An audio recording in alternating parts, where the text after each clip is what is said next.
Good morning, Nigeria. Welcome to Daybreak, reaching you live from the nation's capital in Abuja, right here on Trust Television. I am Ayuba Ilya. Of course, I'm not alone in the studio. Good morning, Stella.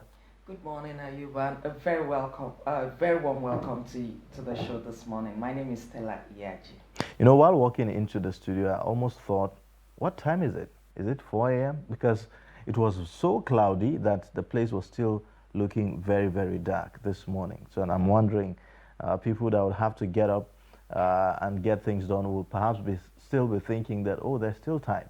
But there's no time anymore. It was because of the rain. Yeah, obviously. And I liked it. Yeah, right?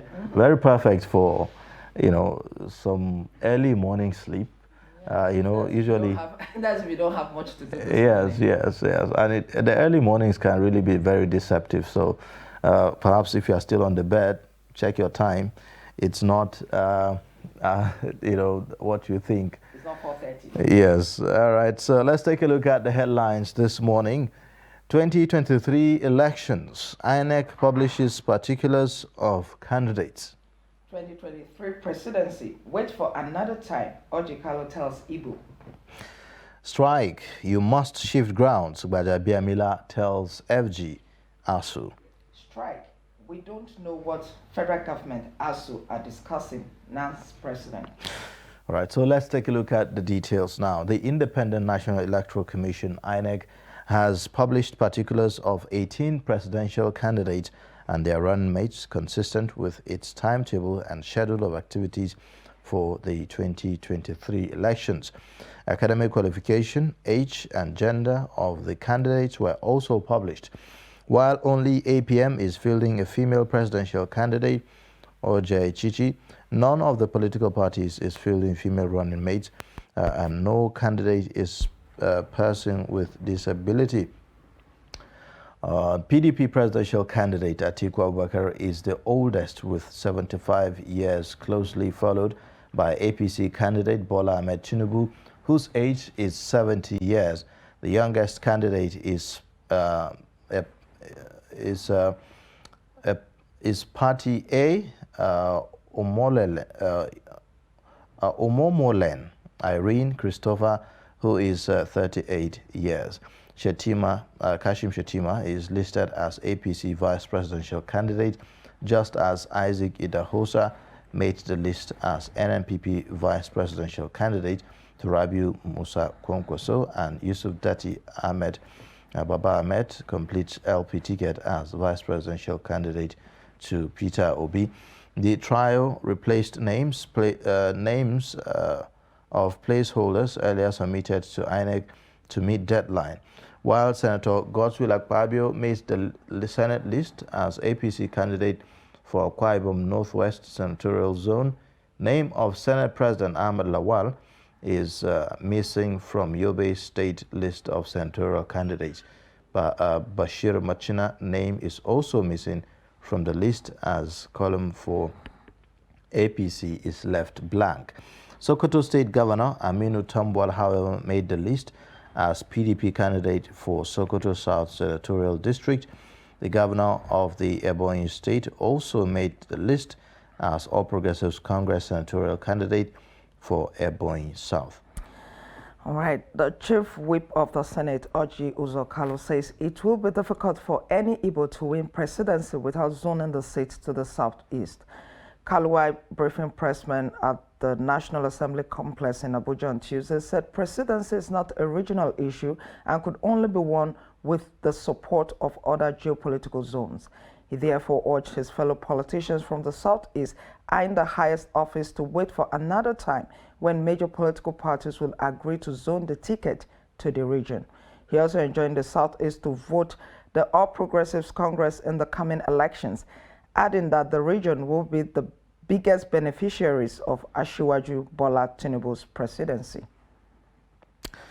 Now, Speaker of the House of Representatives, Femi Gbajabiamila, has said that the federal government and the Academic Staff Union of Universities, ASUC, must shift grounds to end the lingering strike by the university lecturers.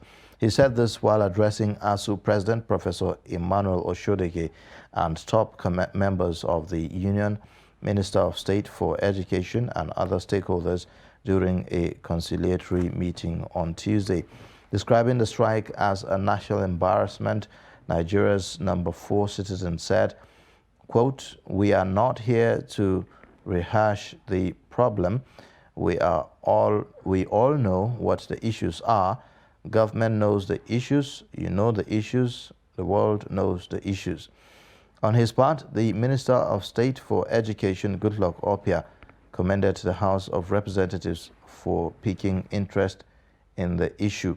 He said that the intervention will add to ongoing negotiations with ASUC, adding that about a week ago, President Muhammadu Buhari granted audience to a committee of pro-chancellors. Meanwhile, the president of the National Association of Nigerian Students, NANS, Usman Umar, has accused the federal government and the Academic Staff Union of Universities, ASUC, of keeping the students' body in the dark over discussions between the duo on the ongoing strike. ASUC has been on strike since February 14, 2022, during which a series of negotiations has been taking place between the academic union and the federal government. On Monday, the Nigerian students, led by NANS president, protested against the prolonged strike at the Murtala Mohammed International Airport, Ikeja, Lagos, amidst downpour. The students held banners bearing inscriptions such as, "No nation can develop without genuine commitment to education, and if you have money for election form, you can fund education." Speaking on the Lagos protest and the ongoing strike, the NANS president on Tuesday said the association did not know what ASUC and the federal government had been discussing so far. He said they had requested to join the negotiations to observe, but both ASUC and the federal government declined.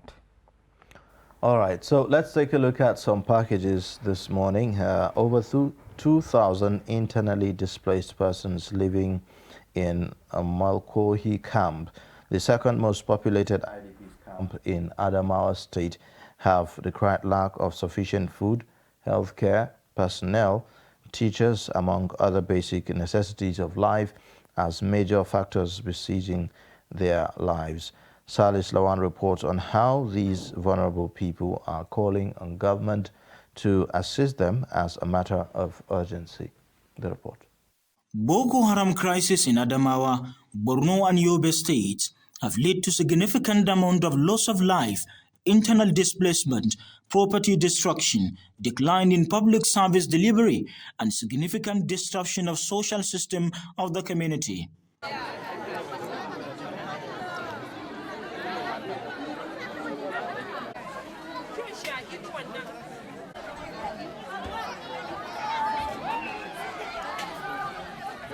Lasting peace and stability in the affected areas will likely remain threatened unless a strategic and sustainable system of reintegrating these victims back into the society is achieved.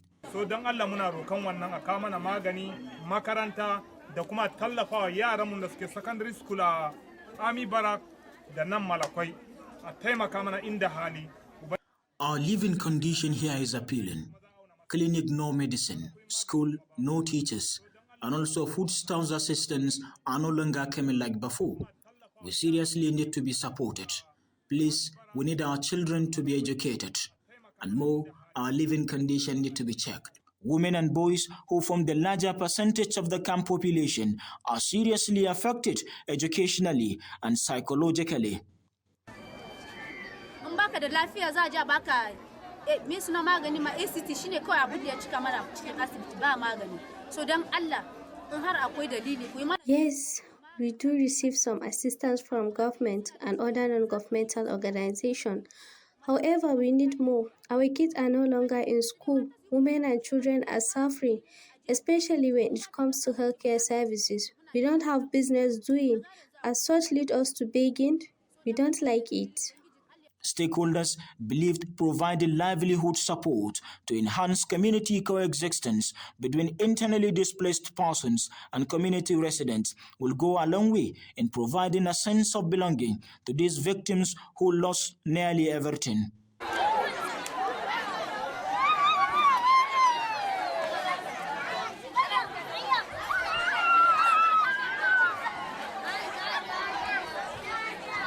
They also solicited for the provision of key humanitarian services that have significant implications for mental health and psychosocial well-being to ameliorate hardship and trauma faced by these internally displaced persons. Silas Lawan, Trust TV News, Yola. Thank you, Salis Lawan, for that report. Now, moving away from Adamawa State, the management of the Media Trust Group Limited and the Infrastructure Concession Regulatory Commission have pledged to build and strengthen mutually beneficial relationships between the two organizations. They made the pledge when the Media Trust Group paid a courtesy call on the commission in Abuja. Fatima Musa completes the report. The Infrastructure Concession Regulatory Commission, ICRC, is an agency of the federal government of Nigeria responsible for the development and implementation of the public-private partnership framework for the provision of infrastructure services. Director General of the ICRC, Michael Ohiani, lauded Media Trust Group team for extending the opportunity of partnership and collaboration to the ICRC, noting that the commission will explore areas that will benefit both organizations. That's the essence of coming here, so that we'll be able to demystify what PPP is all about. It's a public-private partnership where private sector brings both experience and fund to leverage on federal government services. And federal government services will ensure that those services are delivered not at a cutthroat prices. The Group Chief Executive Officer of Media Trust Limited, Munir Gorzo, commended the activities of the ICRC, which he noted are geared towards national development. No, excellent. Yeah, absolutely. I have every confidence. They've done an excellent work in the past. They are doing very good work, and Nigerians needs to know, particularly the fact that the trump card of this government is infrastructure, and the ICR is doing extremely well. And we are ready to partner with them, we are ready to support them, we are ready to publicize what they are doing so that Nigerians will appreciate what the federal government under President Muhammad Buhari is doing. What Media Trust is known is to report what is the truth. And what we have had today is the hardcore truth. And that's why we are happy and we are ready to report. The Chief Operating Officer of Trust TV, Ibrahim Shehu, used the opportunity to introduce the station to the commission, adding that as a dependent outfit built on professional broadcast ethics, Trust TV is ready to partner and document what the ICRC is doing to the world. We are on several platforms, the Star Times platform, the NICOMSAT free to air, the ArabSat. So we are on a lot of free platforms, it's both on digital and also terrestrial, but also we are at the final stages on getting onboarded on MultiChoice as the owners of DSTV and GoTV. So this is what we do, and like they said, we are open to see how we can tell your stories. A lot of us see this organization, but we don't actually know what you do. So it's we believe we have the platform to document what you do. The ICRC team are hopeful that the collaboration will be an opportunity to educate Nigerians on the activities of the ICRC. Fatima Musa, Trust TV News, Abuja. All right, now, as political parties begin campaigns to usher in leaders in the 2023 on September 28th, residents of Makurdi are more worried about prices of goods and services. They are concerned that the worst may happen if there is no immediate solution to cut down the prices of goods and services in the country. Take a look. Some residents who spoke to Trust TV are emphatic that paying bills for their families is getting tougher by the day. They say with the resumption of schools, some parents cannot figure out the next step for their words. Almost every good in the market has added, and all that has been transferred to the parents to bear the burden. And that is to say, our salaries are not increased, but the bills keeps increasing. It's a very, very difficult one. But how will we do? So we are managing to scrape whatever we are able to scrape, and then pay as much as we can. Makurdi-based economist and financial analyst says Nigeria has never had it this bad. He blames the high cost of goods and services on poor management of the economy. When we're talking about inflation, we're referring to the general and the persistent and consistent increase in the general prices of goods and services in an economy. And it can be caused by so many factors. But the most prominent ones that we know are demand pull and cost push. When we're talking about demand pull, we're talking about in a situation where the demand for commodities is higher than the supply of those commodities. And in that case, prices of those commodities tends to go high. He also proffers solutions for the present economic situation.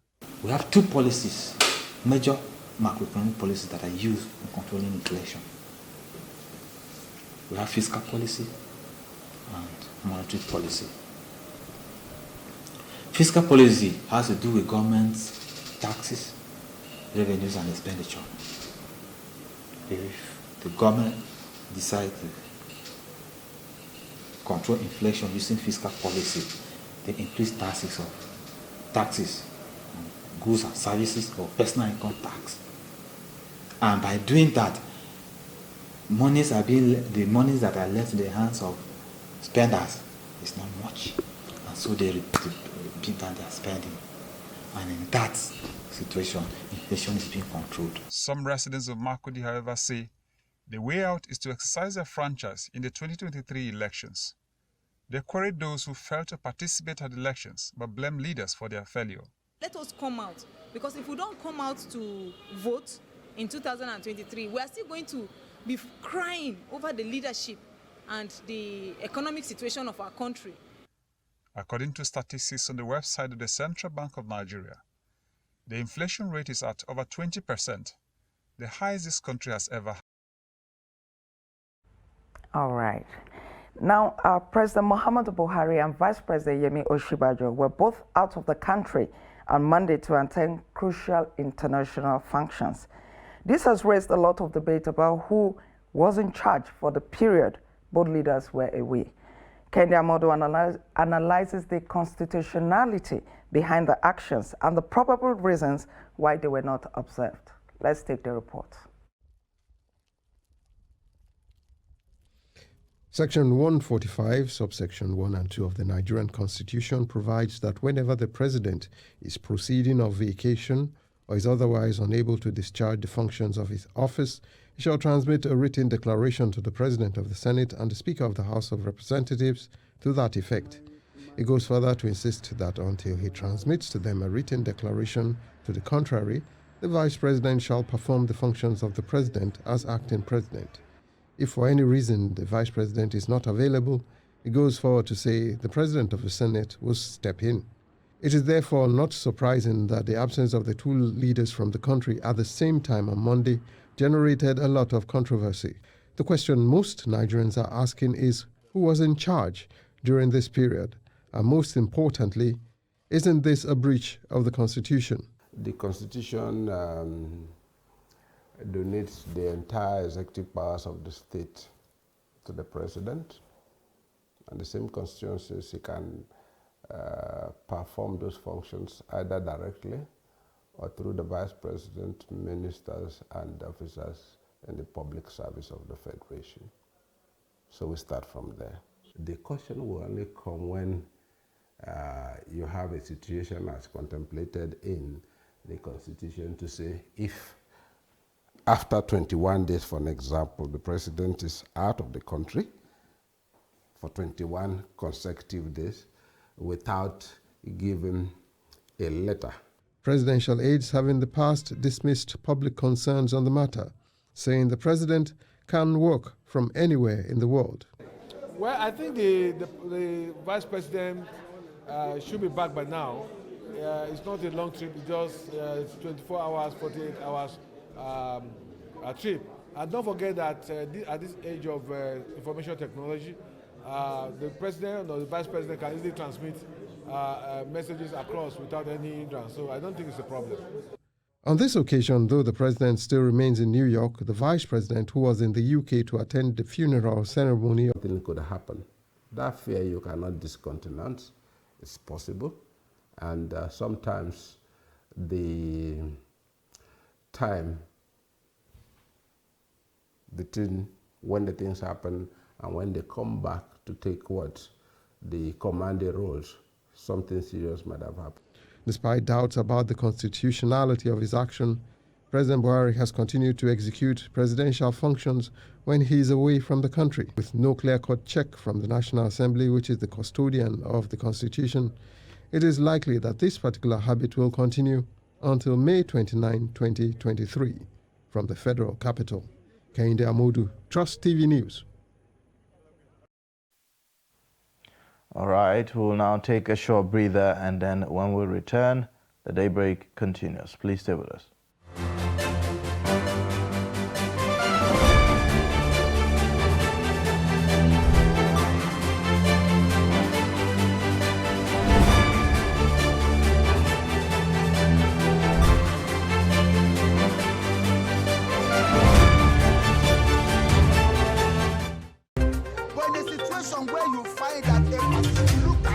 Not necessarily tribal or regional.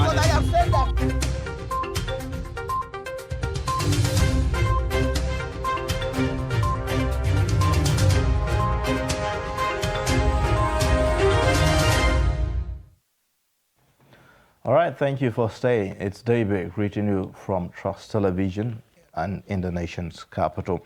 Now, time for us to take a look at the dailies on Daybreak. We have in the studio Ben Sherman, the Director of News, Voice of Nigeria, to give us perspectives on some of the stories. Good morning, and thank you for joining us on Daybreak. Thank you for having me again on a Wednesday.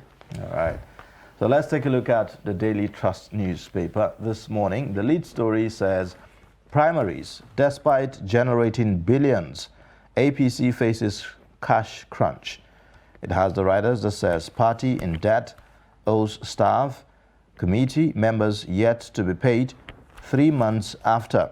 Fund being spent on running of party, spokesman says. And then you have also Buhari seeks Senate approval for 402 billion naira promissory notes on page 3. Crude oil theft may crash Nigeria's economy, Senate warns on page 20. 3.1 billion naira for Kano Emirates as Ganduje doubles monthly allowances. On page 5, you'll find a pictorial there showing you the participants at the 77th United Nations General Assembly, where our President Muhammadu Buhari, alongside some cabinet members, including his chief of staff, were there also. We have below that 2023, Lawan's fate hangs. Akpabio, Umahi, others on INEC list. That's on page 24. Strike, reps urge FG ASUC to shift grounds. And then you have Ondo holds mass burial for 497 unclaimed corpses. That's on page 22. And then World Athletics ratifies Nigeria's Toby Amuson's record. That's on page 31. These are the stories on the front page of Daily Trust this morning. Now let's take a look at the Leadership newspaper. The Leadership newspaper has a lead story that says 219 days after, NAS wades into ASUC strike, wants federal government union to shift ground. The first writer says, we have made progress by Jabia Miller. ASUC once against court injunction to resume work. Students to ground Abuja Airport today. Kaduna government bans planned protest on Kaduna-Abuja Road. We also have the story here. Ponzi scheme operators risk 10-year jail term. And beneath that, Aisha Buhari seeks collaboration against child labor. ISWAP kills 2 Boko Haram commanders in supremacy tussle. And we also have the story here. At 77th hunger, Nigeria's CSO rank federal government low on security, press freedom, anti-graft war, others. Just above that, crude oil theft may ground nation's economy. This is coming from the Senate. Also, just above the masthead of the Leadership newspaper, there's a story there that says Jigar flood death toll hits 98. These are the major stories on the Leadership newspaper. All right, on the Guardian newspaper this morning, the lead story says, FG to leave behind 60.9 trillion naira debt, other liabilities in 2023. You'd find also ASUC rules out returning to classes through court order. Environmentalist alerts on gas leakage in Bielsa community.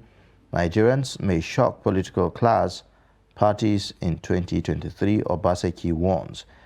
Khan deplores abduction of 43 Kaduna Christian worshippers, faults government's handling of insecurity. Lawan loses out as Akpabio, Umahi make INEC final list. And that's another one there says, I didn't trade off my presidential ambition with Tinubu to save Ekiti, says Fahemi. There, the pictorial shows you the UNGA, and that's that, basically. Now let's take a look at the Punch. 2023 election list. INEC clears Atiku, Tinubu, Obi. 4,223 Joseph for National Assembly. Then the first rider, Kwankwaso Sowore, 31 other presidential, vice presidential candidates sailed through. Lawal Machina, Obaseki's faction lose out. Akpabio makes list. Former President Jonathan Abdusalami Kuka called for peaceful polls. And we also have Buhari addresses hunger. Over 150 world leaders meet. Beneath that, defends 712 million naira fraud allegation, court tells Lamido. Ondo buries 496 unclaimed corpses. Also, students to block Abuja Airport Kaduna Road today. And above the masthead, we have Buhari seeks Senate approval for 402 billion naira promissory notes. Muslim ticket, APC risks losing poll, says Dogara. Reps probe NMPC's 32-year joint ventures. And just above that, manufacturers spent 639 billion naira on power, self-generate over 14,000 megawatts. These are the major stories on the Punch newspaper for today. All right, on the Nation newspaper, the lead story says INEC clears Tinubu, Atiku, Obi, 15 others for 2023 poll. You have also Third Republic was designed to fail, says Tinubu. Kalu, what Igbo stand to gain in APC presidency? You'll also find Ilorin indigenes kick against Ilorin VC's appointment. Uni-Ilorin, the VC's appointment there. Sanwo-Olu to U.S. investors. Lagos is ready for you. You have also PDP crisis. Wike allies meet to decide next step. Gbajabiamila raises hope on end to federal government ASUC face-off.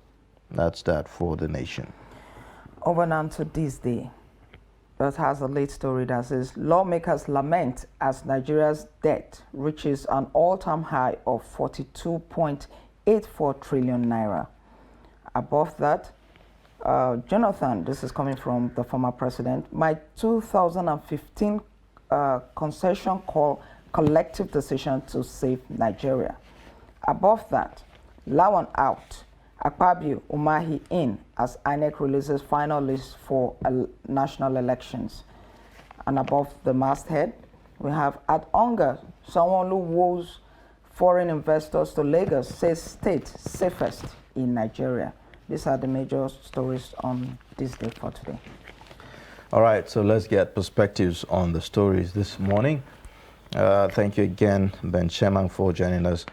Now let's start with the Daily Trust newspaper. One story that has been generating reactions from when it came out is the INEC final list of candidates, where we have seen presidential candidates, then also senatorial candidates, and then candidates for the House of Representatives.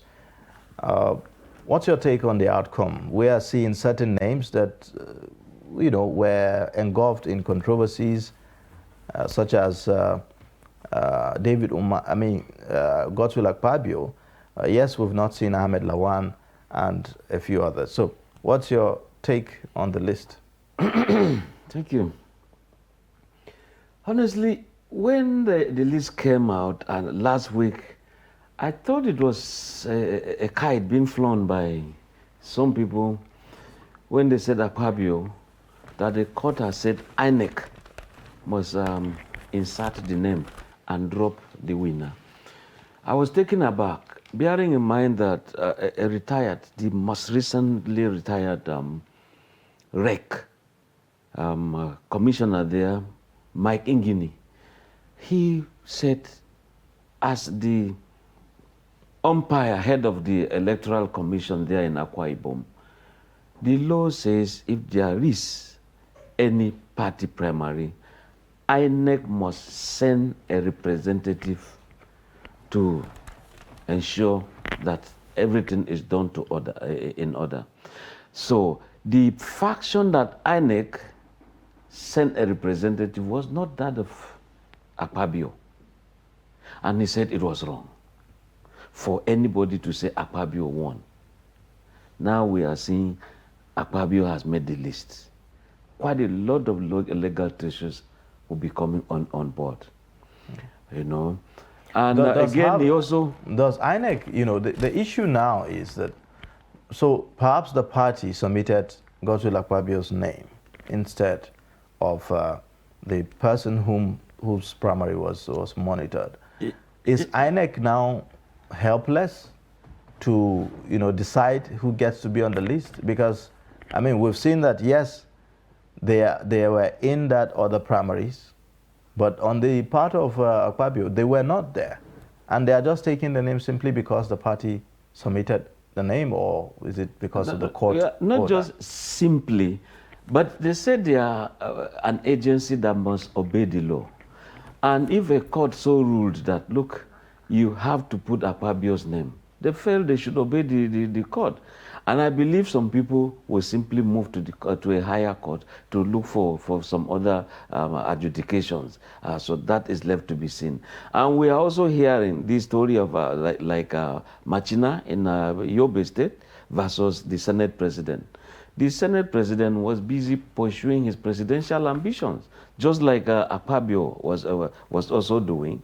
And in the end, it was a story of he did not buy a form, he did not contest to be a Senate president and to be in the Senate again, only for him to realize that at the presidency level, he didn't win. And the next thing is for Machina to now say, I won't step down for you because I bought a form, I stood for primaries, I won, and I was given a certificate. So for me to step down wouldn't be the thing. And that's why INEC has also said, therefore, Senate President, you can't make the list. If, therefore, the Senate President cannot make the list, how come the other Senate, presidential candidate like Akpabio made the list? Umai also made the list. When indeed at the point they were busy pursuing presidential ambitions. And the law says you cannot buy two forms at the same time. So was it that they both presidential and both Senate against the law? So that is left again to be seen. All right. INEC has said it on several occasions that it is not their duty to submit list of candidates, that it is that of the parties to do that. However, they know the primaries that they monitored. And if the matter goes to court, they will go there and state which primaries they monitored. Now, why do you think that politicians, knowing that this law exists and knowing that it is possible that whatever is the outcome could be challenged, will still want this? For instance, this could go through, their name, for some of them that their names are already on the list. Why is it that, it's a psychological question I'm asking, why is it that they know at this point that even if they go through and win the elections and the opponent goes back to court and INEC goes there to say, no, we didn't monitor these primaries, it's possible that they could be kicked out? Why do they still go ahead with it at this point? You see, there's always this, even a native doctor will say a trial will either convince you or confuse you or convict you. So that is the issue. As far as they are concerned, they always want to try maybe cash in when they see some loopholes. They want to still make this trial. It shouldn't just be. And we pray that the judiciary should also start sanctioning people who feel that courtrooms are disco grounds for some people to just go, begin to twat justice or to ensure justice is being thwarted. And again, what are really big sanctions when it comes to financial issues for wasting the court's time, so that there are other big issues that should be handled. You knew ab initio you took the wrong way, but you are insisting that the judiciary should be used to thwart justice to your side. I think that in any case, some of them probably feel that they have succeeded in the past where it went in their favor. But again, does this raise issues of the weaknesses in the Electoral Act, despite how commendable it is, the fact that a lot of CSOs have said that, well, we have a very brilliant electoral law. But here, clearly we are seeing that politicians are now, I would say, bypassing, or should I say, maneuvering their way, as regards this issue of having two tickets at the same time. So we have seen that they have decided that there's a strategy. You use someone else that serves more like a placeholder, or someone that just goes in there and sit in for you, buy the ticket for the person perhaps, and then if the other one doesn't turn out in your favor, you go and then the person will withdraw, and then you get to replace the person, and all that. But the law, as beautiful as it is right now, it didn't say that if you lose in one primary election in the same season, you cannot contest in another primary election, even though it's within the same season. The law didn't say that. So it appears that some of those people who have taken this path and are smart enough to use other people have maneuvered their way and have played safe. So is that a problem with the electoral law? Yeah, it is, but bearing in mind that, when you look at where there are lacunas, like Smart Ademi is already shouting out very loud. He said, look, the next amendment, let it be enshrined that no same faith should be featured as a president and a vice presidential candidate. That should be enshrined to avoid this kind of a thing. Muslim, Christian ticket, or same-sex faith ticket. So yes, there are loopholes, and when you listen to Festus Okoye, in most cases you will say, look, INEC is a law-abiding agency.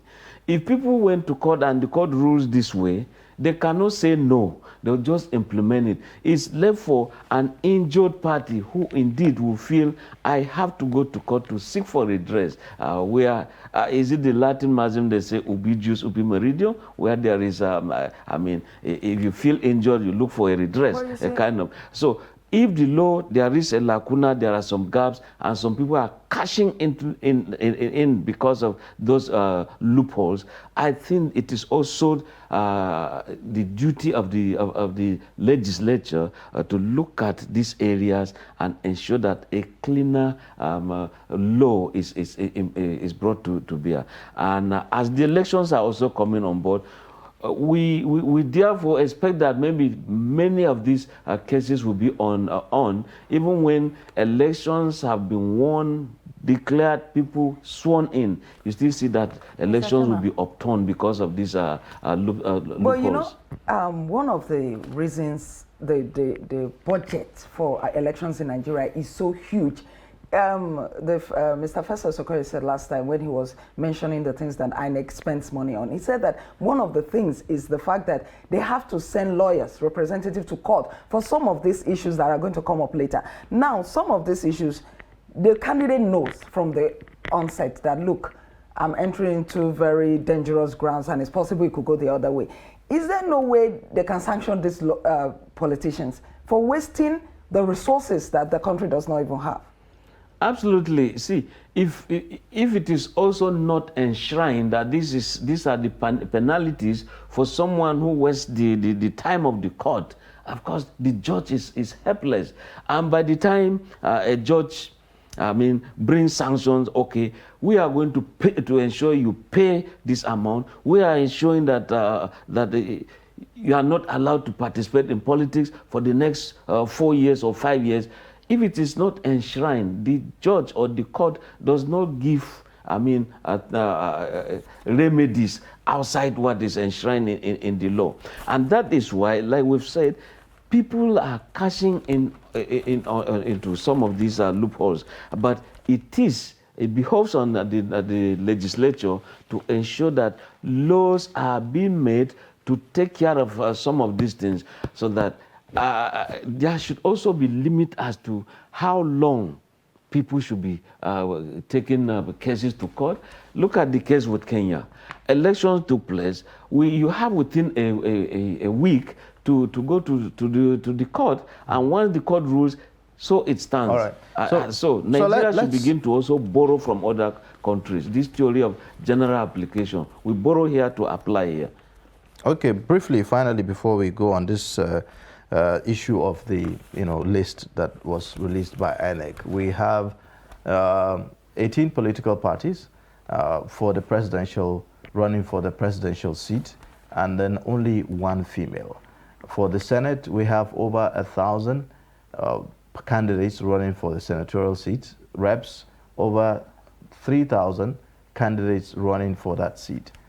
And then in total, you would find that just a little above 300 females, women, are actually vying for the offices. What does that say about our issue of inclusiveness? Except we want to go the Rwandan way, where yes, you can do this. Government will now appoint some women into some key areas. But you meet some ladies who say, no, I want to contest. Why should I be dashed a position? I'm also capable. But you still have some inhibitions here and there, either cultural, finance, intimidation. And by the time, look, perception index. You can imagine, I know a politician whose wife is a politician, and he is a diplomat, a retired diplomat. Once the politicians are meeting, the wife is doing their inner caucus meeting, you just see him seated under a tree waiting all through the night, that kind of, and people are worried back home. Why will you be following your wife about? Is it that there's no trust? And the wife, why are you leaving your children, go home? So those perceptions, they all are there. But I think that looking at the Beijing Declaration, if we feel that there are some areas where we should allow women take positions, why not? At the point the Senate kind of brought an idea and said there has to be a fourth, every state has 3 senatorial zones. There has to be a fourth. The fourth must be for ladies. And we were also thinking, like me, I said, well, even if we can remain them 3, let one zone step down for a lady. So what is wrong with that? They all are equal. After all, we've seen Queen Elizabeth for how long? Doing so well. Right. And, yes. I would like us to look at the lead story of the Daily Trust newspaper, which indeed is actually an exclusive story. Primaries, despite generating billions, APC faces cash crunch. This is a party directing about 29 billion in the sale of forms and expression of forms and all of that. What do you think is happening? And I can see the spokesperson saying they're using the money to run the party. I don't understand running the party. Buying furniture, with how much? Buying vehicles, with how much? Running the party should include payment of staff salaries, isn't it? But staff, we understand that staff are being owed, salaries, and even committee members that participated in the primaries, were not paid. Exactly. And if you even go to Blantyre Street in Wuse 2, it's not as if the office is one kind of that you say, oh, man, look at an office.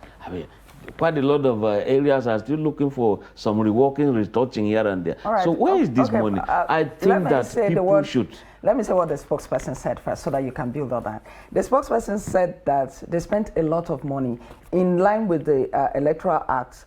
Not that the Electoral Act said they should spend a lot of money, but that they needed to visit every state to conduct free and fair primaries. and they spent money doing all of that. He also went further to say that some persons have been paid and that the process of paying others is ongoing. So ongoing and taking a long time.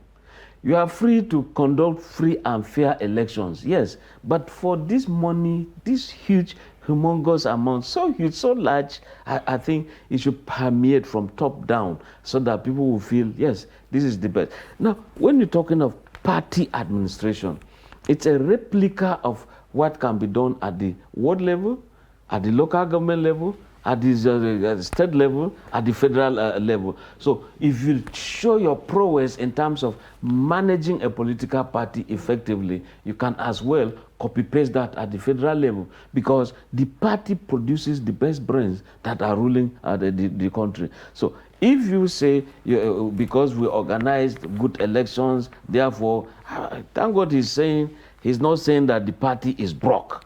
But if the money is there, people should be paid, workers should be paid before, the party is being sabotaged. If it follows that there are some computers that ought to work, you have to have a data for this and that, some analysis from research and all that, and you are not paying. You want to go into a contest and you are running short of funds. I think it shouldn't be. The story even went further to say that some persons who contested for the chairmanship of the party, the one that produced Abdullahi Adamu, the president at that time directed that their money should be refunded. Those persons the money has not yet been given back to them. Do you think that could affect the party going into an election? Well, it all depends on what we call behind the headlines of the news. What are what firework is going behind the scene? They say, oh boy, don't collect this money. If you collect it, this is going to affect the chances of the party. For that reason, leave your money there as a guarantee. By the time we win, this is going to be your post. Because when you're talking of sharing... One of the aspirants in that chairmanship election spoke in this story, and he said that he's concerned about the situation. He wants his money. Well, he went into a contest that the president simply said, okay, refund their money, is not a law. It's not written by, in their own constitution. And probably, yes, as leader of the party, he has expressed a very big executive opinion as a member of the party. But is that the consensus of the national working body, the executive, the entire party structure? Also, the president is one man in this directive. Also, after all, if you look at it, even when we have executive bills, local government independence, financially, autonomy, then you're talking of state assembly, talking of judiciary.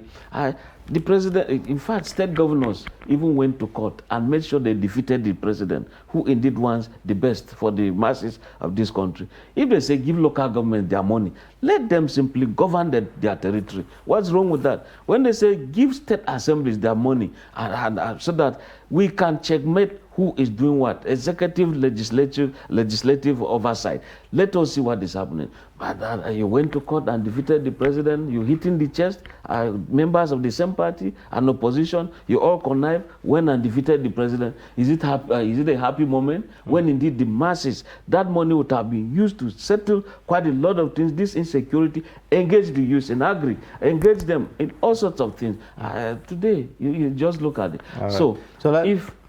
All right. So, sorry to cut you there, but we have to look at other stories. This morning, we also have another story there on Guardian newspaper that talks about ASU. It says ASU rules out returning to classes through court order. So, yesterday we saw that meeting that was held between members of the House of Representatives at the instance of the Speaker of the House of Representatives, Femi Gbajabiamila, and we saw the interface there between ASU and the Speaker. Part of what were discussed is, how both parties should consider out-of-court, settlement for the issue. Because, for instance, the ASU president was, well, I won't say threatening, but he was giving a caution that if the federal government forces ASU to go back to the classroom through court order, what will be the implication of that? Given an instance of where you force a medical doctor to treat a patient, and the psychological or emotional baggage that will come with that, and the implication that that is going to have and all that. What's your take? It's serious. Besides that, I was seeing, I hope it's a lie anyway, I saw some ladies, they said that's the daughter of the ASUC presidents graduating abroad. I also saw, said first family, they've also gone to congratulate their daughter in a foreign university. Daughter-in-law. Now, yes. That's wife to the president's son. Well, I only said first family. Whether it's Akwa Ibom first family, I don't know. But what I'm also saying is, honestly, I think that ASUC should not be too stiff. But like you said, how will you force a doctor to treat a patient? You give the doctor the patient wrong medication, So I think time should just, time has come that government will come down, ASUC will come down, so that there's a meeting point. And when you see some state universities are already assuming and resuming, that tells you they've had enough of this strike. At the state level, they didn't have issues. They only co-join us in this matter because they felt a luta continua victory, etc. Now the Senate, I said Senate President, sorry, the ASUC President simply, disgraced the state universities, said they are quacks, fakes, that kind of a thing. Right. So I think that utterances in conflict management also matter. They can aggravate situations. Yes. They can make things better.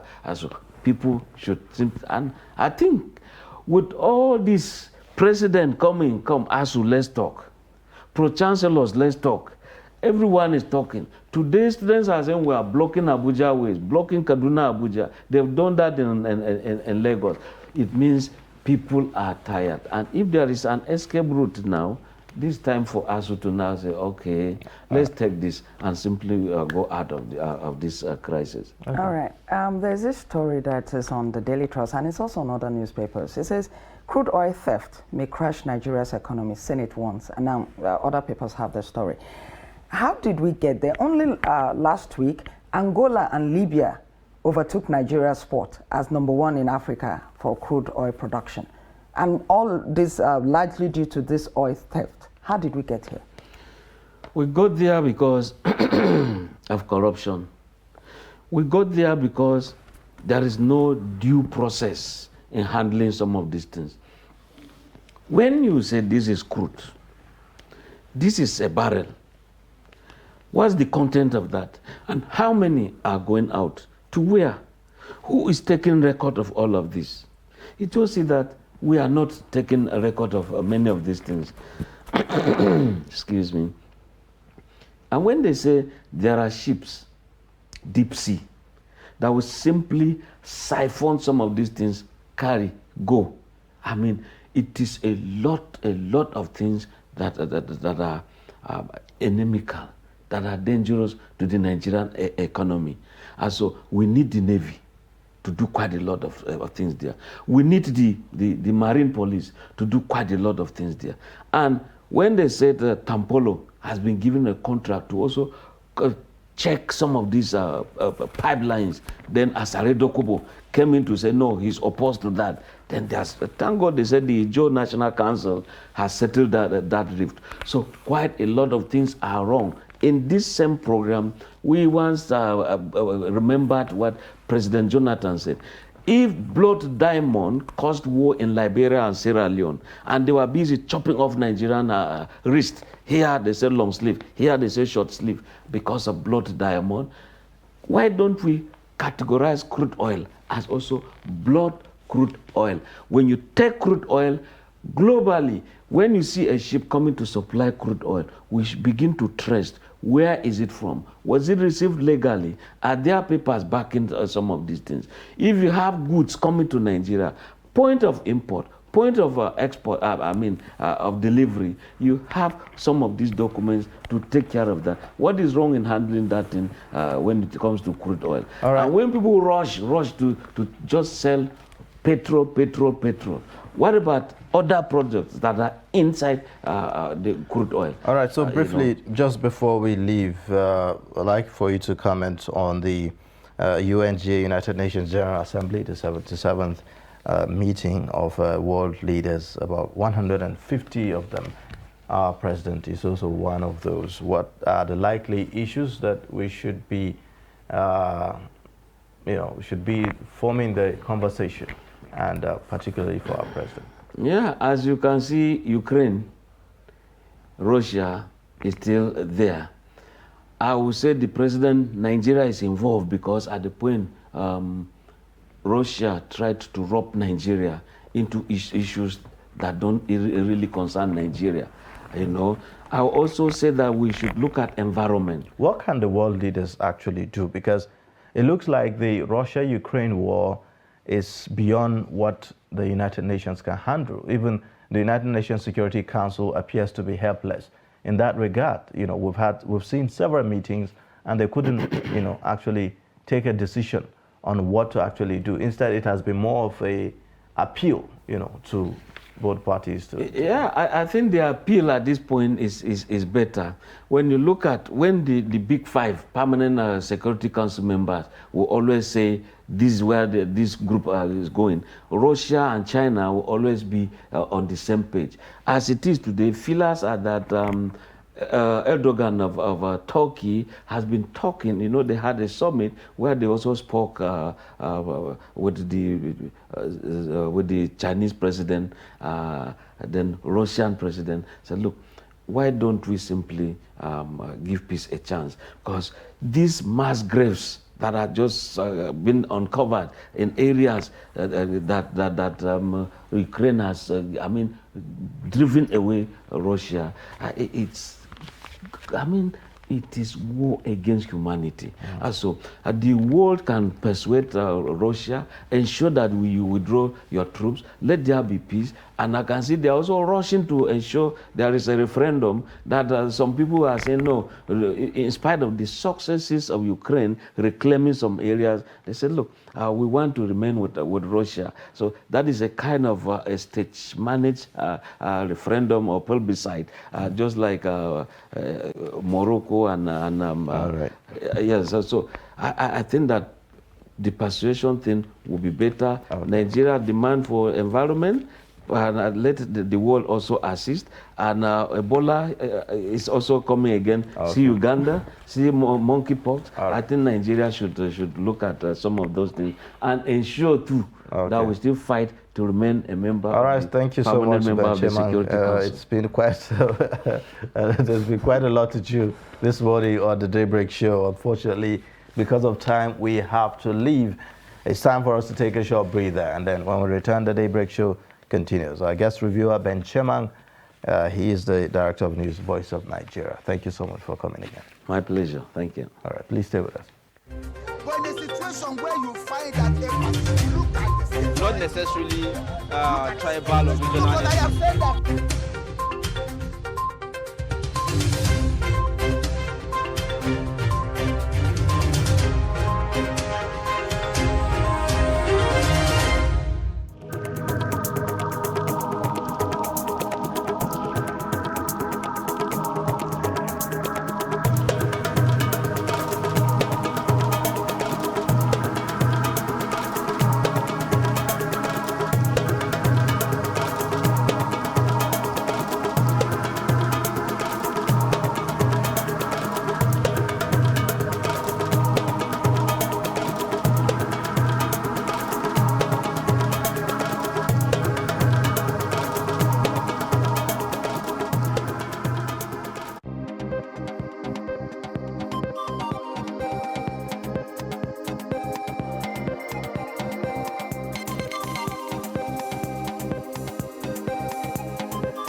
Welcome back. This is Daybreak on Trust Television. Now, top of the hour, let's take a look at the headlines again. 2023 elections. INEC publishes particulars of candidates. 2023 presidency. Wait for another time, Orji Kalu tells Igbo. You must shift grounds, Gbajabiamila tells FG and ASU. Court nullifies APC governorship primary in Taraba State. All right, let's take a look at the details. The Independent National Electoral Commission, INEC, has published particulars of 18 political presidential candidates and their running mates consistent with its timetable and schedule of activities for the 2023 elections. Academic qualification, age and gender of the candidates were also published. While only APM is fielding a female presidential candidate, Ojai Chichi, none of the political parties is fielding female running mate, and no candidate is person with disability. PDP presidential candidate Atiku Abubakar is the oldest with 75 years, closely followed by APC candidate Bola Ahmed Tinubu, whose age is 70 years. The youngest candidate is Party A, Imomolen Irene Christopher, who is 38 years. Kashim Shettima is listed as APC vice presidential candidate, just as Isaac Idahosa made the list as NNPP vice presidential candidate to Rabiu Kwankwaso. And of course, Yusuf Dati Baba Ahmed completes LP ticket as vice presidential candidate to Peter Obi. The trial replaced names placeholders earlier submitted to INEC to meet deadline, while Senator Godswill Akpabio made the Senate list as APC candidate for Akwa Ibom Northwest Senatorial Zone. Name of Senate President Ahmed Lawal is missing from Yobe State list of senatorial candidate. Bashir Machina name is also missing from the list as column 4 APC is left blank. Sokoto State Governor Aminu Tambuwal, however, made the list as PDP candidate for Sokoto South Senatorial District. The governor of the Ebonyi State also made the list as All Progressives Congress senatorial candidate for Ebonyi South. Right. The chief whip of the Senate, Orji Kalu, says it will be difficult for any Igbo to win presidency without zoning the seat to the southeast. Kalu, while briefing reporters at the National Assembly complex in Abuja on Tuesday, said presidency is not a regional issue and could only be won with the support of other geopolitical zones. He therefore urged his fellow politicians from the southeast eyeing the highest office to wait for another time when major political parties will agree to zone the ticket to the region. He also enjoined the southeast to vote the All Progressives Congress APC in the coming elections, adding that the region will be the biggest beneficiaries of Asiwaju Bola Tinubu's presidency. Speaker of the House of Representatives Femi Gbajabiamila has said that the federal government and the Academic Staff Union of Universities ASU must shift grounds to end the lingering strike by the university lecturers. He said this while addressing ASU President Professor Emmanuel Oshodeke and top members of the Union, Minister of State for Education and other stakeholders during a conciliatory meeting on Tuesday. Describing the strike as a national embarrassment, Nigeria's number 4 citizen said that they are there not to rehearse the problems but to look for solutions. On his part, the Minister of State for Education, Goodluck Opia, commended the House of Representatives for piquing interest in the issue. He said the intervention will add to ongoing negotiations with ASU, adding that about a week ago, President Muhammadu Buhari granted audience to a committee of pro-chancellors. A federal high court sitting in Jalingo, Taraba State on Tuesday nullified the governorship primary election that produced Emmanuel Bwacha as the candidate of the All Progressives Congress in the 2023 elections. David Kente, an aggrieved aspirant, had dragged the party and its candidate to court over the recognition of Bwacha as the candidate of the party. In his ruling, the presiding judge, Justice Simon Amobeda, ordered that a fresh primary election be conducted within 14 days. The court also ordered Bwacha to stop parading himself as the governorship candidate of the APC. And now to some packages. President Muhammadu Buhari and Vice President Yemi Osinbajo were both out of the country on Monday to attend crucial international functions. This has raised a lot of debate about who is in charge for the period both leaders were away. Our correspondent Kehinde Amodu analyzes the constitutionality behind the actions and the probable reasons why they were not observed. Section 145, subsection 1 and 2 of the Nigerian Constitution provides that whenever the president is proceeding on vacation or is otherwise unable to discharge the functions of his office, he shall transmit a written declaration to the President of the Senate and the Speaker of the House of Representatives to that effect. It goes further to insist that until he transmits to them a written declaration to the contrary, the Vice President shall perform the functions of the President as acting President. If for any reason the Vice President is not available, it goes forward to say the President of the Senate will step in. It is therefore not surprising that the absence of the two leaders from the country at the same time on Monday generated a lot of controversy. The question most Nigerians are asking is who was in charge during this period? And most importantly, isn't this a breach of the Constitution? The Constitution donates the entire executive powers of the state to the president, and the same constitution says he can perform those functions either directly or through the vice president, ministers, and officers in the public service of the federation. So we start from there. The question will only come when you have a situation as contemplated in the Constitution to say if after 21 days, for an example, the president is out of the country for 21 consecutive days without giving a letter. Presidential aides have in the past dismissed public concerns on the matter, saying the president can work from anywhere in the world. Well, I think the vice president should be back by now. It's not a long trip, it's just 24 hours, 48 hours a trip. And don't forget that at this age of information technology, the president or the vice president can easily transmit messages across without any hindrance. So I don't think it's a problem. On this occasion, though the president still remains in New York, the vice president, who was in the UK to attend the funeral ceremony of Queen Elizabeth II, is back in the country. People are critical, and people will always have that fear that when both of them are away, something could happen. That fear you cannot discountenance. It's possible. And sometimes the time between when the things happen and when they come back to take the commanding roles, something serious might have happened. Despite doubts about the constitutionality of his action, President Buhari has continued to execute presidential functions when he is away from the country. With no clear-cut check from the National Assembly, which is the custodian of the Constitution, it is likely that this particular habit will continue until May 29, 2023. From the Federal Capital, Kehinde Amodu, Trust TV News.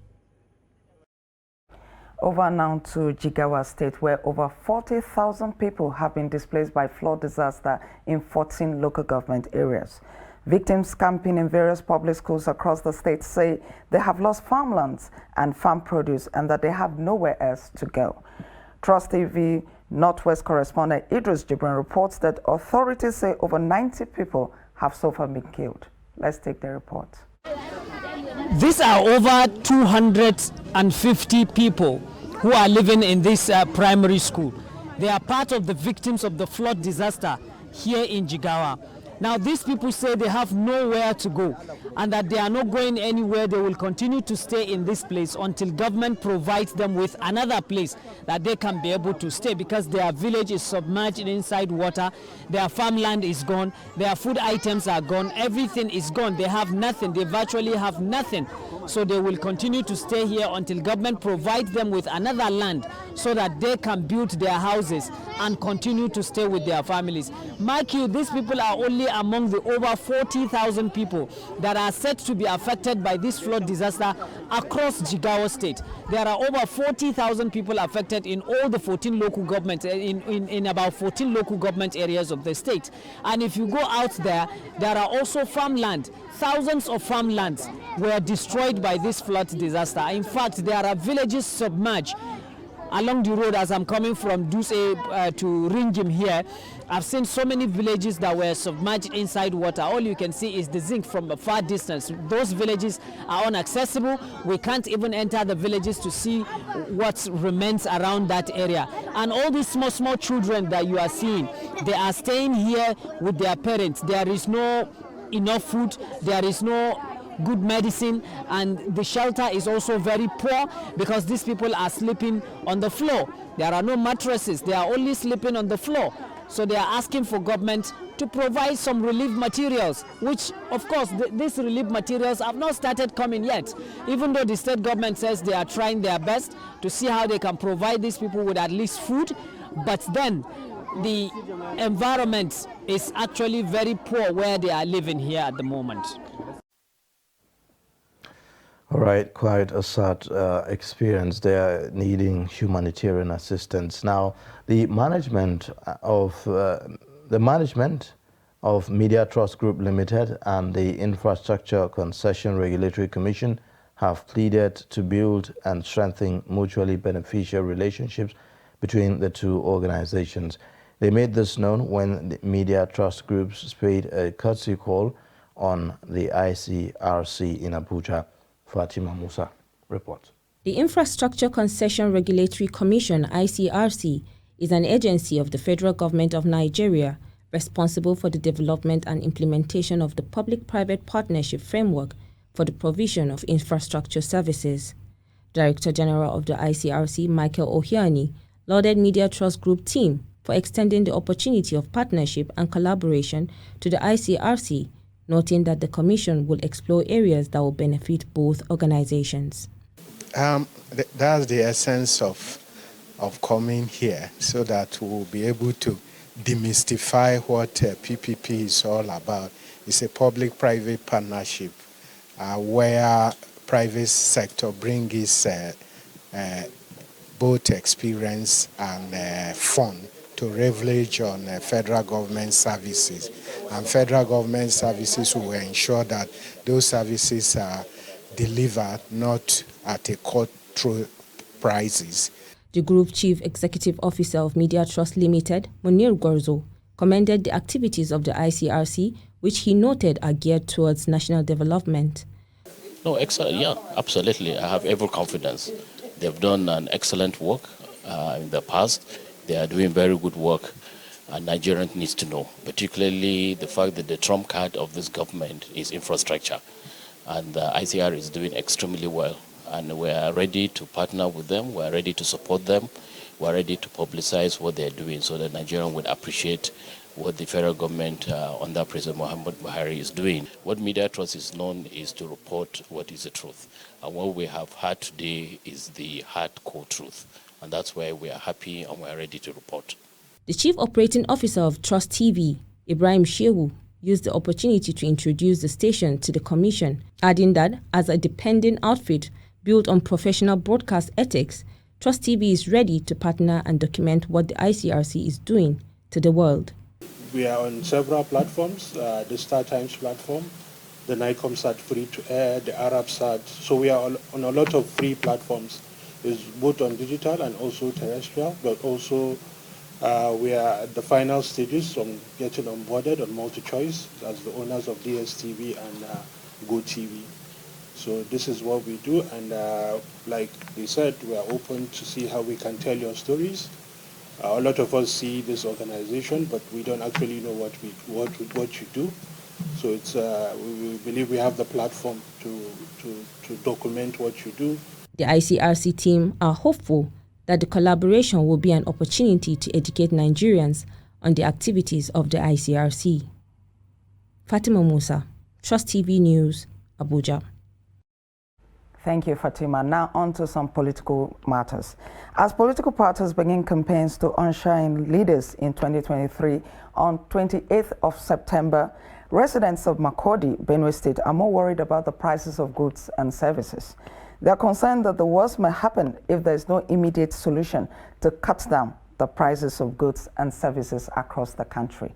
Let's take the report. Some residents who spoke to Trust TV are emphatic that paying bills for their families is getting tougher by the day. They say with the resumption of schools, some parents cannot figure out the next step for their words. Almost every good in the market has added, and all that has been transferred to the parents to bear the burden. And that is to say, our salaries are not increased, but the bills keeps increasing. It's a very, very difficult one. But how will we do? So we are managing to scrape whatever we are able to scrape and then pay as much as we can. Makurdi-based economist and financial analyst says Nigeria has never had it this bad. He blames the high cost of goods and services on poor management of the economy. When we were talking about inflation, we were referring to the general and the persistent and consistent increase in the general prices of goods and services in an economy. And it can be caused by so many factors. But the most prominent ones that we know are demand pull and cost push. When we're talking about demand pull, we're talking about in a situation where the demand for commodities is higher than the supply of those commodities. And in that case, prices of those commodities tend to go high. He also proffers solutions for the present economic situation. We have two policies, major macroeconomic policies that are used in controlling inflation. We have fiscal policy and monetary policy. Fiscal policy has to do with government's taxes, revenues and expenditure. If the government decides to control inflation using fiscal policy, they increase taxes on goods and services or personal income tax. And by doing that, the monies that are left in the hands of spenders is not much. And so they repeat that they are spending. And in that situation, inflation is being controlled. Some residents of Makurdi, however, say the way out is to exercise their franchise in the 2023 elections. They queried those who failed to participate at elections but blame leaders for their failure. Let us come out, because if we don't come out to vote in 2023, we are still going to be crying over the leadership and the economic situation of our country. According to statistics on the website of the Central Bank of Nigeria, the inflation rate is at over 20%, the highest this country has ever had. All right, now, thank you for staying with us. A prosecution witness has testified in court against a popular Kannywood actress, Hadiza Gabon, in a suit instituted by her social media suitor, Bala Musa. The trial judge, Kadi Rilwanu, of the Sharia Court Magajin Gari Kaduna, adjourned the matter to enable the complainant to present more witnesses after the first witness. Bello Musa has more on this. Bala Musa had earlier filed a case against Hadiza Gabon accusing her of refusing to marry him after spending 396,000 naira on her. At the last sitting, the case was adjourned to enable the complainant to bring witnesses. He later presented one before the court. The case was adjourned for us to bring our witnesses, and we brought one witness today. And then the witness testified, and the counsel to the defendant or accused person cross-examined him. The matter was adjourned today for the complainants to bring in their witnesses, which of course they brought one witness and he has testified before the court. We have cross-examined him, and he has some other witnesses he intends to bring. So it is adjourned for them to bring further witnesses. Counsel to complainant Murtala Nera says since their witnesses are coming from Zamfara State, they need more time to arrange for them to be in the coup. We only informed the court that our witnesses come from Zamfara State. They are civil servants, and we need to write to their boss to enable them come, because if not so, we might not be able to get them on time. And the court agree with us that no problem, the court will do that. As you have heard in court, the court, because of secrecy and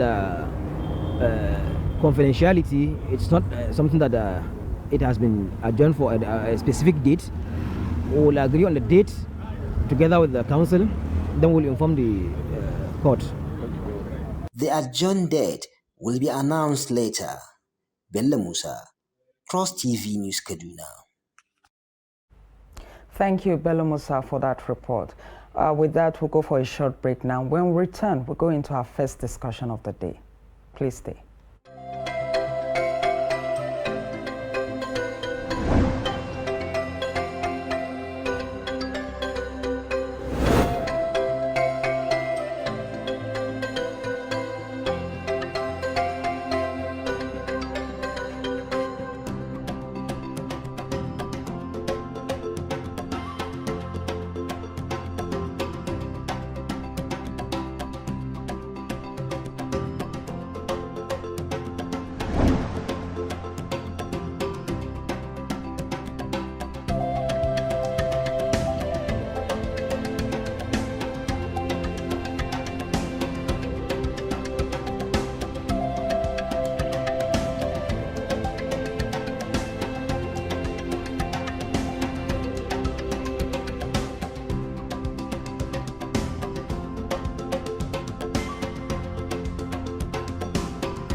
To every politician, as the campaigns gain momentum and passions begin to rise, remember, the errors of your opponents do not make you a success.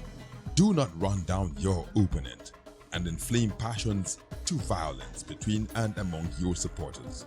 What counts is what you plan to do for the electorate and how you intend to relieve the sufferings and bring succor.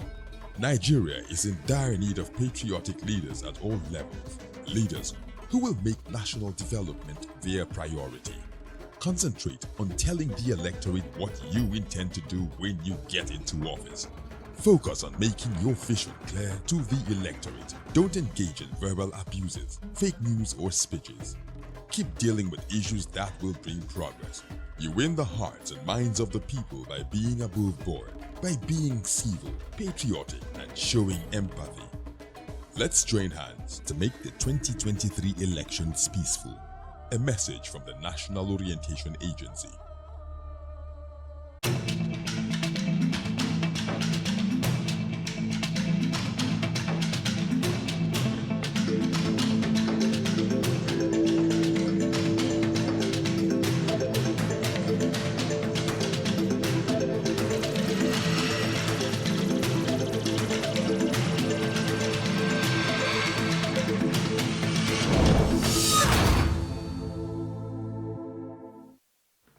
All right, thank you for staying. This is Daybreak, reaching you live from the nation's capital in Abuja, right here on Trust Television. Time for us to take a look at another discussion on the program as the campaign for 2023 general elections is set to begin. The Independent National Electoral Commission, INEC, has released a final list of candidates contesting for the presidency and also the Senate as well as the House of Representatives. This is according to a circular released by the electoral body on Tuesday in Abuja. We have joining us in the studio to talk about this the Director, Strategic Communications, Coalition of Northern Groups, Samaila Musa, to talk about this. Thank you so much for joining us on Daybreak. Thank you for having me. Good morning, viewers. You're welcome. Yeah. So let's begin with your take on the list, released by INEC. Campaigns are about to begin in a matter of a week, and then we are seeing this list. But also, the list itself is also bringing a lot of controversy, given the fact that we've seen certain names that no one was expecting to see, such as Godswill Akpabio. Well, I really don't know what played out when you talk about people like that, because that really became very prominent in the Senate, where we also had the Senate president having issues where he went for a primary election on the presidential primaries, and then still claiming that another election for the same Senate held somewhere else, whereas somebody else was claiming to have clinched the ticket, whether he was claiming or it was unopposed anyway. That's what was in the media at the time. So, but you see, this Nigeria, each election here, it comes with its own, folds of dramas here and there. So expectedly, we should be expecting more of this kind of dramas. But I don't really know the legal tussle Akpabio went through and what are actually the basis to which the ticket was given to him, because I believe at the time the presidential election primaries happened, somebody else was also jostling for that Senate president. Whether he was a placeholder or not, I really don't know the details. But this is Nigeria. A lot of things played out. And that was why Machina himself was running helter-skelter. So perhaps politicians have succeeded in circumventing the aims of the new electoral law in terms of cutting down on the issue of having double tickets. See, this is Nigeria. Anything is doable. Now, once you put anything in place, I was telling someone, we're having a discussion, from America the other day. I say, look, whatever system you put in place in this country is a matter of time. The people who are interested in what happens around that system will look for a way to beat it. You understand? So whatever is, they felt, okay, if you feel you're bringing in the electoral law, what other angles can we? Now, the area they are more stronger is the judiciary. Unless something is done, and that would be a miracle for politicians not to have access to the judges. As a matter of fact, I've once heard from an SAN who was claiming that there are some politicians, some SAN in this country, who dominate the electoral election tribunal, who actually is more or less of a cartel. They dictate what judge handles what case. You understand? And even when posting to different states, whether it's, when you're talking about election tribunal cases, they know who is our own man that we can send to that state because we have a candidate there and we want this judgment in his favor. So really, Nigeria is actually full of all manner of dramas all the time. I heard you say this is Nigeria twice to my colleagues' questions. And we have a fresh Electoral Act. And so a lot of people are looking towards the 2023 elections with a lot of anticipation because they are hoping that things will be different. Don't you think that things will be different? Things will be slightly different. Because you see, like we keep saying, sometimes you want to start tackling the issues of Nigeria and you're asking yourself, where exactly am I going to start from? Because until we have fresh people in politics who have not said, oh, we've been in this game for 50 years. We've been in this game for 30 years. So forget about what they're doing. You understand? In fact, some people are saying, well, I know I won't win from the ballot, but let's meet in court. So that's part of the system in Nigeria. There are some people who will say, look, my money is for buying ammunitions. Let them go there and be spending money. Let's see who will come out on election day. You get what I'm saying? So really, it's a hell lot of troubles that as you're trying to quench this one, another one is being ignited on the other side. So all of the Electoral Act, some people actually are sitting down to say, okay, so how does this affect me as a person? I'm putting on a legal team and say, so how do we wriggle out of this? And they brainstorm on it and say, okay, Your Excellency, what we can do is to make sure that this happens, then we sort the rest out in court. So no matter what system you put in place, until we have fresh people actually, because some people are there, they believe nothing happens behind them. When you talk about the judiciary, they own the judiciary. When you talk about the National Assembly, they own the National Assembly. When you say fresh people, I don't know what you mean, because among this list that was released yesterday, we have some fresh persons there. Well, to what extent, what impact can they make? To what extent can this go? Sometimes I've heard people say, oh, okay, when you hear big shots in Nigeria attending a meeting somewhere, some people will say, I wish they all just died in that place. You know, that's bad to say, right? But sometimes you just feel there's something that says you automatically retire from the system, so that because there's need for that paradigm shift, I think. You understand? So really, but that's not going to happen in a very short time in this country. Okay, so talking about paradigm shift, we are about to begin campaigns, right? In a matter of a week. What should Nigerians be focused on? What should the mindset be for Nigerians? What should be forming the messages? What should be forming the agendas, the manifesto of politicians? Well, the politicians themselves, they will always tell you what you want to hear.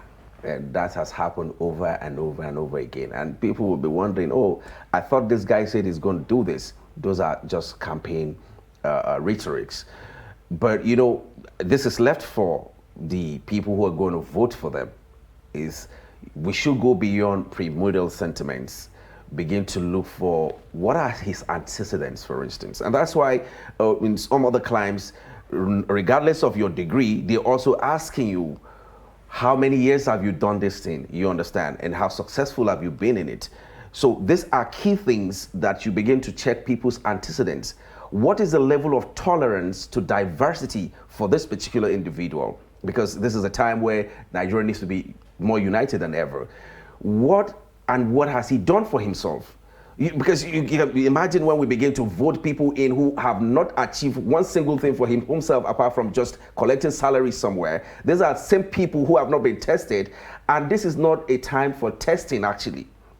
It's a time for saying, oh, we've been in a deep shit, we've been in a deep mess in this country. We need people, capable hands who can just pull us out of this doldrum, you understand? Then perhaps later, when we maintain some level of balance, we can begin to say, okay, let's try this, let's try this, you understand? But at that leadership position, particularly when you're talking about the president, you really begin to ask about what are the antecedents, where he had worked in the past, what has he achieved? What are his relationship with people? Because when you have a president who wants to live in a cocoon, then we have so much trouble because you can't even access him. The people who will have wanted to advise him appropriately are being shielded out of the whole system.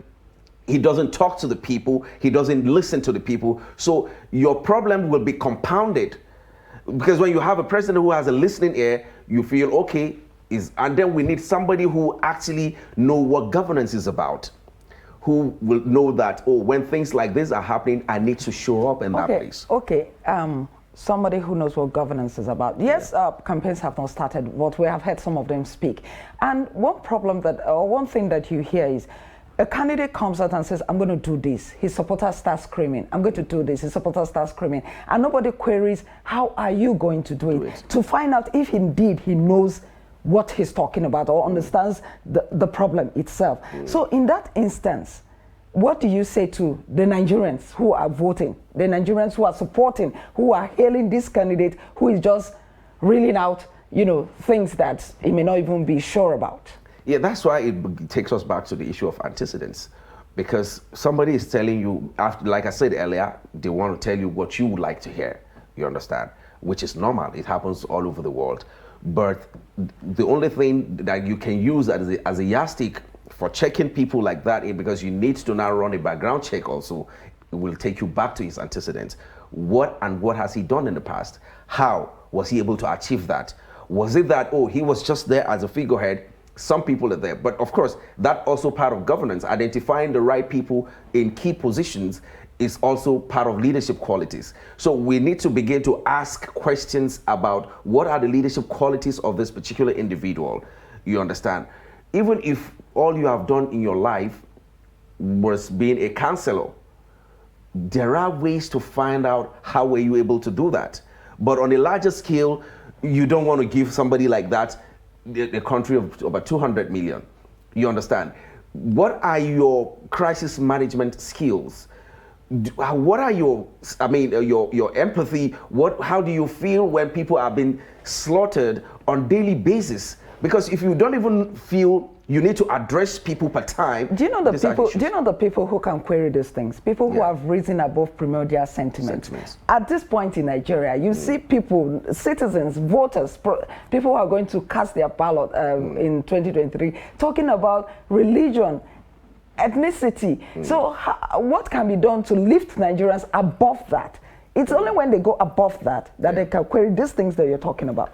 Yeah, you see, I think over time, different people or different organizations have tried to put up programs to begin to sensitize Nigerians to see how we can begin to see ourselves as just one people. You understand? You hear, oh, this seminar going on here, or this parley happening in this hall about inviting different ethnic groups together to see how we can be one. But you see, what social media has done more damage to us as a people than the good it has brought, because the unity and the sanctity of this country is very, very important, especially at this kind of time. Now, I've never seen where a people are so divided on social media like we have in this country. Whatever you say, all people need to comment on whatever post you have is just to read who you are. Your name is what determines what they're going to say. So you hear people vituperate all manner of nonsense simply because you're from this particular. We don't even consider the message, but the messenger is actually the problem. You understand? So it will take a while.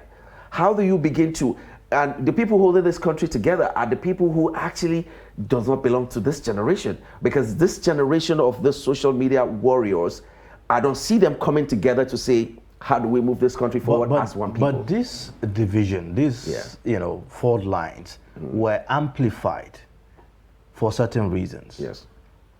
What's the root of it? Where is it all coming from? Who is responsible for finding these things?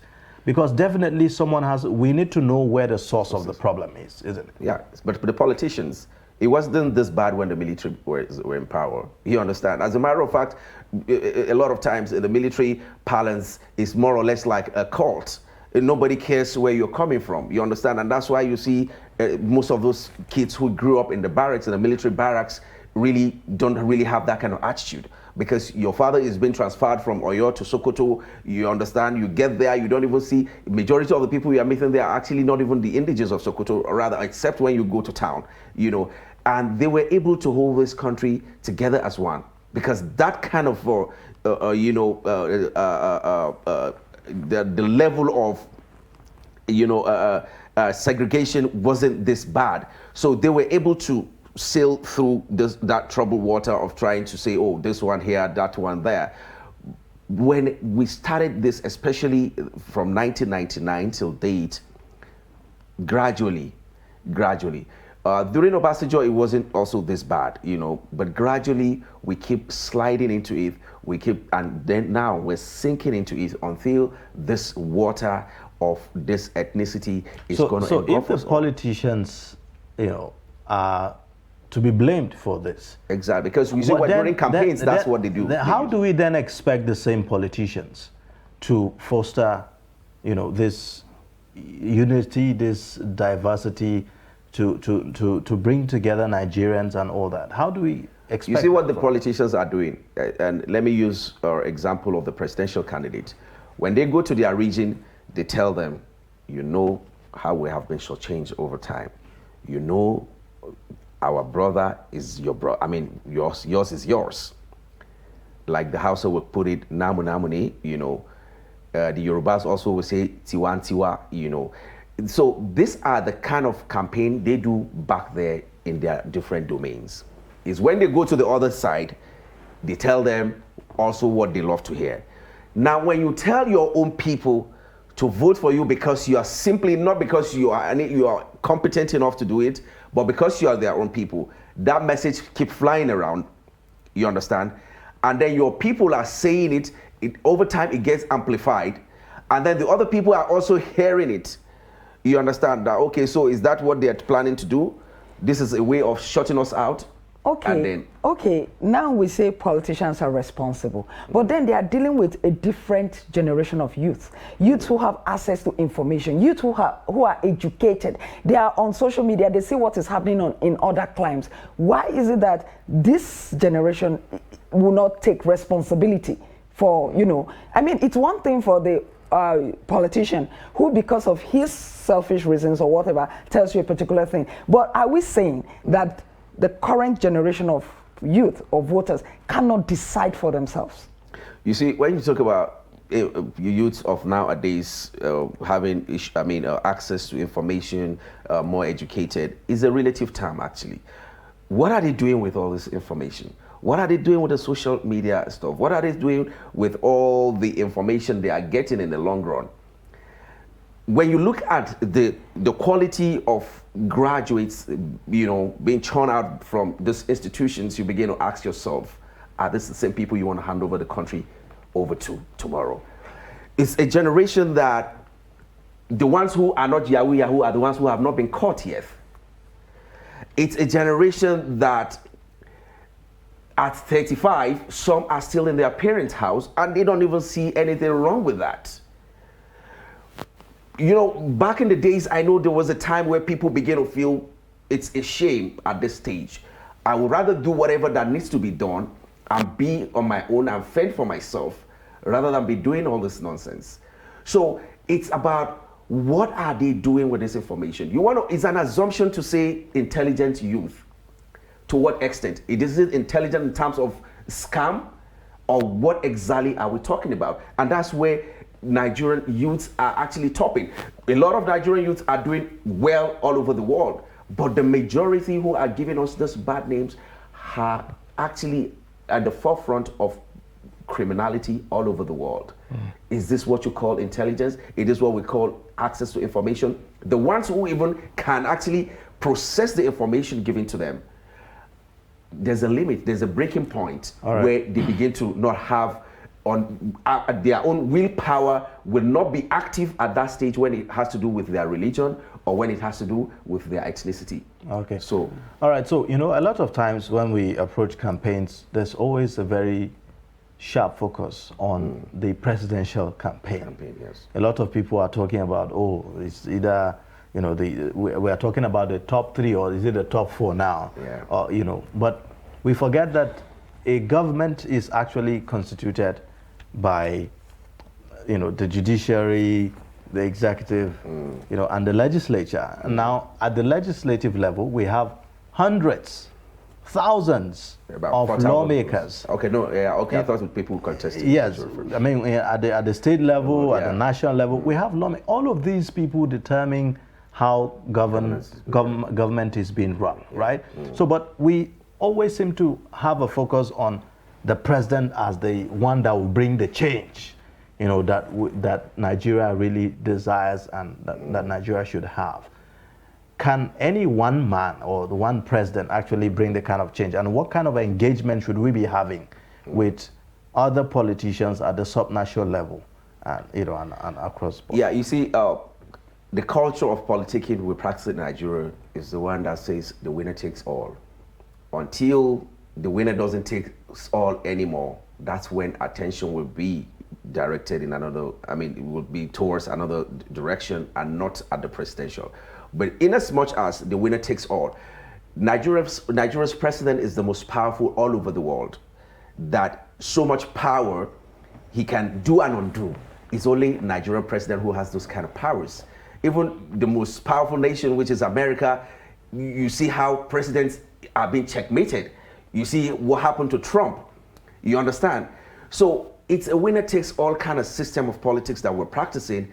And so that's why attention will always be there, because they believe, even as a people, you believe that once your son made it to that pinnacle, then all your problems are solved, because he can decide to do whatever he wants. Nigeria's president can do whatever he wants. The only people who can rise against him are maybe the civil society to say, Mr. President, this is not acceptable, but not within the people who have even a say, either in the government or so. When Trump was, doing some stuff before the last election. We saw how members of his cabinet started resigning. I don't see that happening in Nigeria. When you see someone resign, it's because the president called him and say, honorably, can you just tender your resignation and go, so that it doesn't turn to disgrace. So for as long as this culture goes on, everyone's attention will continue to be there. And that's why, some people will feel, okay, so the president now is appointing all his cabinet members, or all the head of security personnel are all from a particular region because the president is from that region. Okay, so what we can do, if we want to change that, is to pray that our own also gets there. Once he gets there. Because you see, the attention is not about governance at those lower echelons that you But what's the implication of that, really? It further divides us the more. And then it doesn't allow the right people to get there. Because politics or elections is about numbers. So if I'm able to pull the right number and the right percentages around, I'm sure, I'm guaranteed. And so if my region happens to be the one who has the largest number in terms of population, then I stand at an advantage. But again, another thing is, to which direction is the presidency tilting? Who is the president backing to succeed him?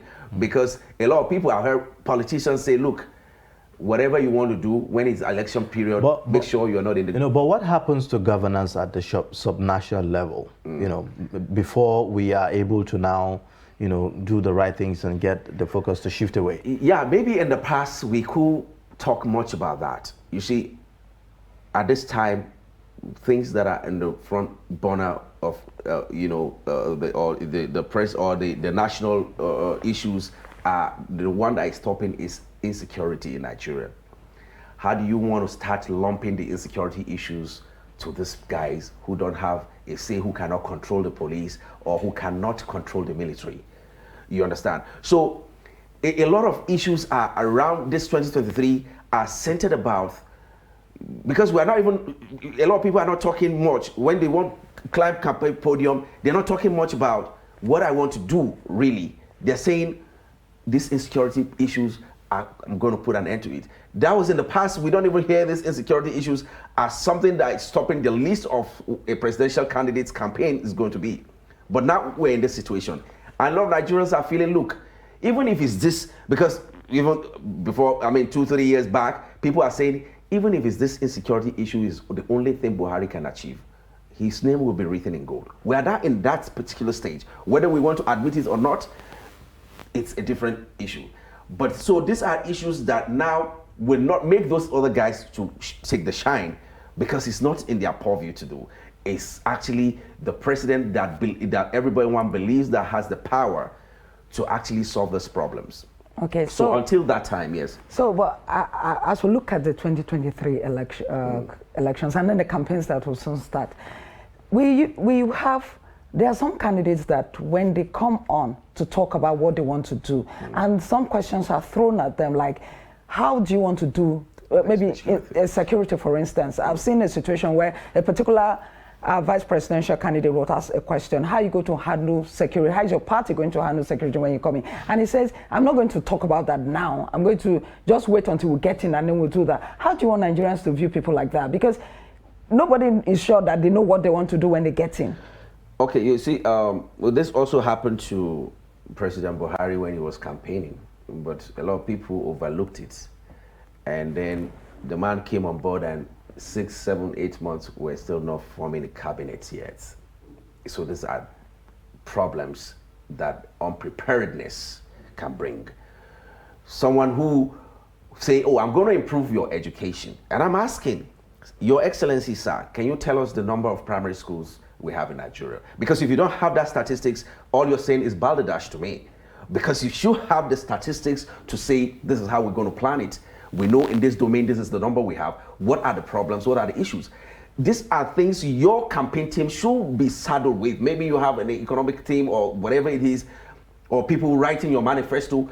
Research to be done in those directions. In every area that you think are major issues that was going to be forming, your campaign or slogan or your agenda, should be researched into properly, have the right statistics, have the right solutions to that so that it doesn't catch you unaware when people ask you these things. You understand? When you're talking about insecurity, you say you want to get there first before. We all know what the problems are. If I'm preparing to become the president, I should be tabling what get professionals in the various fields to say, please, let us brainstorm on this particular angle. How do we solve There it? are those who are of the view that, yes, I mean, with security issues, you don't want to just divulge, information recklessly, given the sensitivity of it, and that there are those who believe that just, have a blueprint of what you want to do and all that. So perhaps those who are, having that take. You know why that is wrong is that if you ask about insecurity, what you're going to do, I think the least you can do is to say what this present government is not doing right. That doesn't divulge information about what you're going to do. But that means you really know what the problems are. You're able to identify the problems. And you say the solution, we want to keep it under wraps, rather than just trying to dismiss the question like, well, let that be for me. Because these are prominent issues that Nigerians want to form their opinion about, that, okay, I think this guy knows what he's talking about. Perhaps there are some things this present government is doing that is not right, that even the people are not thinking in that direction. When you begin to tell them this and this and this is wrong, when we come, we're not going to do that. They begin to think, oh, really? So this actually, it's true. Yeah. He just made it. You understand? Mm-hmm. Because some things, until you say it, people are not even thinking in that direction. So it shows that you have an in-depth knowledge of that particular issue, and most likely you have the solutions. So how do you view the next election? Are we looking at a 2-horse race, 3-horse race, 4? You see, the problem is a lot of the candidates, I don't even see them identifying most of their major problems. You see, let me start with maybe the PDP, for instance. Atiku Abubakar in the north, in the southeast, most of the votes, most of the obedience in the southeast today are ordinarily people who voted for Atiku in 2019. That is going to affect his chances in that region quite a lot. When you go to the southwest as well, most of the people who voted for Atiku in 2019 are divided now. It's either the people who want to vote for Asiwaju based on is our own, you understand, or people who will align with the obedience, and some people will remain with him. That also is going to affect his chances in that region. When you come to the northeast where he comes from, Kashim Shettima is there to contend with, and some other youths are feeling, okay, perhaps age is not on his side. So these are things that are likely going to affect him. When you go to the northwest, Kwankwaso's vote, majority of it, I can tell you, are pulled out of Atiku's vote in 2019. Majority of the people who are going to vote for him. So perhaps maybe, let's take Asiwaju for instance. The APC governors, if they are happy with the way the elections, the campaigns are going, a lot of them will try their very best, let me focus on the north now, to want to deliver their states to the APC candidate. You understand? But of course, there are some people who, on sentiment, like the Christian community in northern Nigeria, will want to vote against that, to say no, a Muslim ticket is going to affect him from this region. There are some other people who feel, well, this Yoruba issue, can we really trust them per se? I would rather just go with my own man. Some of them will also want to cast their vote for Atiku in that regard. For Obi, for instance, his major base is actually the southeast, and then to a large extent Lagos, because you have large numbers of Igbos in Lagos State as well. So those are his major area. It will be a miracle of the millennium or of the century for me to hear that Obi win election in Katsina, for instance. You understand? Because the country is divided along those regions. So two things will work against him in so many parts of the north. The issue of religion, number one. The second one will be the Igbo presidency stuff. Like, people have not really accepted the Igbo based on this agitation for Biafra and all of that. Some people get irritated by just the campaign for Biafra, and people feel like, okay, so those people, they don't want us to be together. You can even let them go if they want to go. So I would rather not vote for so president. And then we saw also what happened to a Buhari in 2019. We saw the tsunami. Quite a lot of people won their election because they are contesting in his party. A Buhari-themed tsunami was working for them. Even if you are a donkey contesting against an intelligent man, you have the 90% chances of winning the election at the time. So some of those will also come into play and be like, I would rather cast my vote for this one, even though I know he can't deliver, but this. So is a four-horse, a race in the sense that Kwankwaso will pull some stunts in the Northwest, and that will affect Atiku's chances a great deal. Because for those who are staunch APC members, will want to stick to their party. All right.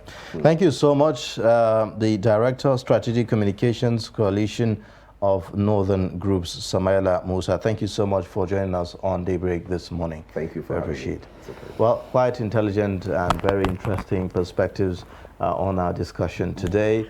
In case you've missed, you can always catch up on our social media platforms, and also remember you can watch us live on YouTube, so you do not have to be in the front of your television screens. With that, we've come to the end of the show for today. My name is Ayuba Ilea. Join us again tomorrow. Thank you for tuning in this morning. I hope you enjoyed it just as much as we enjoyed bringing it to you. My name is Stella Yaji. Join us same time, same station tomorrow. Bye for now.